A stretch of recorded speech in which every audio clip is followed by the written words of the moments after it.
નમસ્કાર મિત્રો, વેધર ઇન્ફોર્મેશનમાં આપનું સ્વાગત છે અને હું છું પરેશ। ખાસ કરીને આજના વિડીયોમાં આપણે ખાતર વિશેની વાત કરવાની છે, જેની અંદર જોવા જઈએ તો આવનારા દિવસની અંદર યુદ્ધના કારણે ખાતરની તંગી પણ સર્જાઈ શકે છે અને એની અંદર જે આપણે સંપૂર્ણ કઈ રીતે બહાર નીકળી શકીએ તે વિષયની વાત કરવાની છે। સૌપ્રથમ તો હું આપને એ જણાવી દઉં, આમ જોવા જઈએ તો ગુજરાતની અંદર અલગ અલગ પ્રકારની ઘણા બધા રીતે આપણે ખેતી કરીએ છીએ, જેની અંદર રાસાયણિક ખેતી હોય, જે રાસાયણિક ખેતી કરતા હોય ખેડૂતો છે ડીએપી એનપીકે યુરિયાનો વપરાશ કરતા હોય છે। ત્યાર પછી આપણે સેન્દ્રીય ખાતરો જે માર્કેટમાં મળતા હોય એનો પણ ઘણા બધા ખેડૂત વપરાશ કરે છે અને અનેક ખેડૂત ભાઈઓ એવા છે કે જે સંપૂર્ણપણે પ્રાકૃતિક ખેતી કરતા હોય, જે દેશી છાણિયું ખાતર આપણે કમ્પોઝ કરીને વાપરતા હોય છે।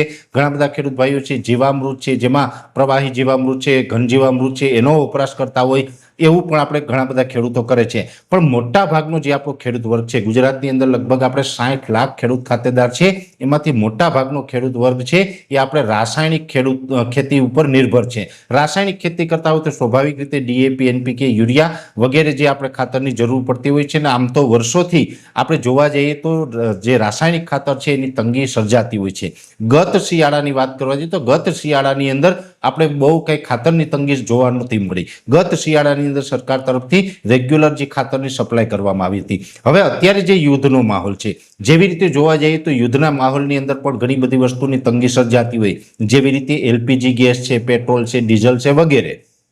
જો કે અત્યારની પરિસ્થિતિ પ્રમાણે જોવા જઈએ તો ગેસ અને પેટ્રોલનો પૂરતો જથ્થો છે, અત્યારે આપણે ક્યાંય તંગી નથી। અને આપણે એક વાત એ પણ છે, ઘણી વખત એવું બને કે ભાઈ યુદ્ધ છે લાંબુ ચાલે તો યુદ્ધને કારણે પેટ્રોલ ડીઝલની તંગી સર્જાય, તો એની અંદર બહુ આપણે બૂમાબૂમ કરવાની પણ જરૂર નથી, કેમ કે આ વસ્તુ છે આપણા હાથની અંદર નથી। અત્યારે સરકાર કોઈ પણ હોય, XYZ અત્યારની હાલની સરકાર હોય, કોઈ બીજી સરકારને બેસાડો, કોઈ પણને બેસાડો, જો યુદ્ધ થાય તો પેટ્રોલ ડીઝલની તંગી સર્જાય, એમાં સરકારો કશું કરી શકતી નથી। પછી આપણે રાજકીય સ્ટન્ટ ઊભા કરવા માટે તેને કોઈ પણ રીતે બૂમાબૂમ કરીએ એ વાત અલગ છે, પણ આની અંદર સરકારો દોષિત હોતી નથી। ભૂતકાળની અંદર એવા પણ કેસ બનેલા છે કે યુદ્ધને કારણે પેટ્રોલ અને ડીઝલનું રેશન કાર્ડના આધારે પણ વિતરણ થયેલું છે આપણા દેશની અંદર, તો આવી પરિસ્થિતિનું પણ નિર્માણ થઈ શકે છે। હવે એવી જ રીતે ખાતરની અંદર છે, ખાતરની અંદર જોવા જઈએ તો રાસાયણિક ખાતર છે એમાં આપણે બહારથી જે આપણે ઇમ્પોર્ટ કરીએ છીએ, જો આ યુદ્ધ લાંબુ ચાલે છે અને યુદ્ધમાં પણ ઘણી વખત એવું બનતું હોય, યુદ્ધ ઘણી વખત જ્યારે પણ ચાલુ થાય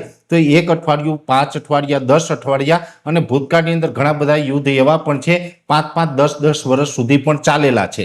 માની લઈએ, આપણે તો એ ભગવાન પાસે પ્રાર્થના કરીએ કે આ યુદ્ધ વહેલું સમેટાઈ જાય ને વહેલું બધું રાબેતા મુજબ થાય।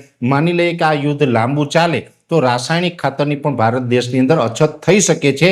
એ કેમ કે એ પણ આપણે ઇમ્પોર્ટ ખાતર હોય છે, બહારથી મંગાવતા હોય, તો એની અંદર આપણે અથવા તો સરકાર કોઈ જ કંઈ કરી શકતી નથી અને આપણે એ તંગી સામે ઝઝૂમવાનો વારો આવે છે। એવી રીતે સમજી લઈએ કે રાસાયણિક ખાતર છે એની અંદર પણ આવું થઈ શકે, પણ આપણે ખાસ એટલું ધ્યાન રાખવાનું છે ક્યારેય પણ કોઈ જ વસ્તુની સંગ્રહખોરી ન કરવી। ઘણી વખત અફવાઓને કારણે લોકો છે એ સંગ્રહ કરવાનું ચાલુ કરી દેતા હોય, અને જો સંગ્રહ કરવાનું ચાલુ કરીએ છીએ તો પછી અછત ન થવાની હોય તો પણ અછત ઊભી થઈ જાય છે, બિનજરૂરી ઘણા બધા લોકો છે એ લાઈનમાં ઊભા રહી જતા હોય છે। એટલે આવી રીતના કોઈ પણ ખેડૂત ભાઈઓ અત્યારથી ખાતરની સંગ્રહખોરી ન કરવી એવી દરેક ખેડૂત ભાઈઓને ખાસ અપીલ કરવામાં આવે છે। બીજા નંબરની અંદર જોવા જઈએ તો માની લઈએ કે અત્યારે આપણે જે યુદ્ધ છે એ લાંબુ ચાલે તો પણ અત્યારે જે આપણી પાસે ખાતરનો જથ્થો હોય છે, સરકારનો દાવો છે એ પ્રમાણે આપણે આવનારા સમયમાં હજુ પણ એક સિઝન માટે ખાતરની અછત થાય તેવી શક્યતાઓ નથી। આમ જોવા જઈએ તો અત્યારે આપણે માર્ચ મહિનો હવે પૂર્ણતાના આરે છે, હવે માર્ચ મહિનો પૂર્ણ થયો છે, હવે એપ્રિલ અને મે મહિનો, એમાં પણ મે મહિનાની 15 તારીખ પછી તો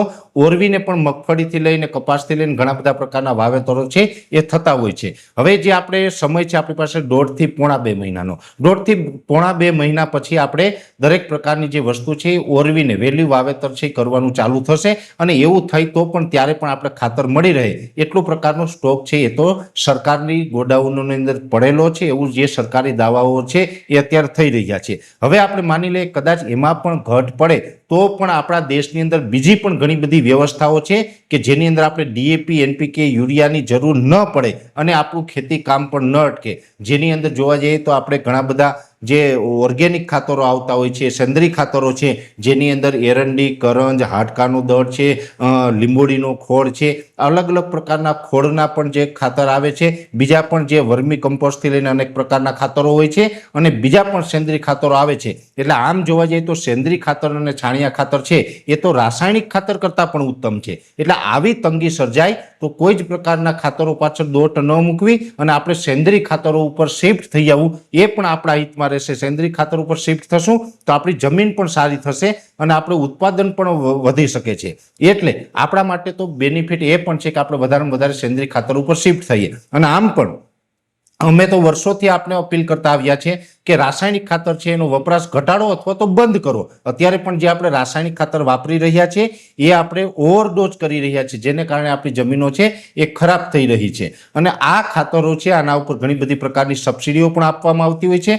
હું તો એવું માનું છું કે સરકારે પણ આની અંદર નિયંત્રણ લાવવાની જરૂર છે. સરકારે એવું નિયંત્રણ લાવવાની જરૂર છે કે 1 એકરની અંદર ડોઝ ફિક્સ કરી દેવો જોઈએ કે 1 એકરની અંદર દાખલા તરીકે 35 થી 45 કિલો વાપરવાનું છે.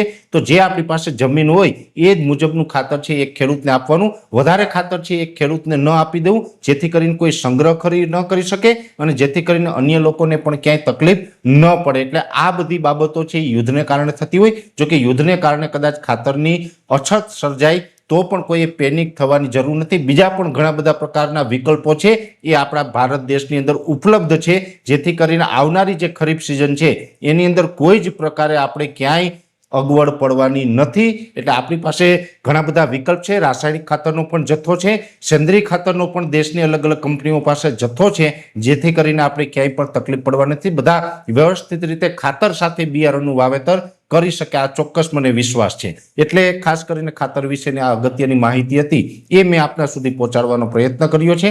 વિશેષ માહિતી છે નેક્સ્ટ વિડીયોમાં આપવામાં આવશે. અત્યારે આ વિડીયોની અંદર એટલું. અંતમાં દરેક મિત્રોને વિનંતી રહેશે વિડીયોને લાઈક આપીને દરેક ગ્રુપમાં શેર કરી દેવો. યુટ્યુબ ઉપર જોઈ રહ્યા હોય તો ચેનલને સબસ્ક્રાઇબ કરજો અને ફેસબુક પેજને ફોલો કરજો. નમસ્કાર.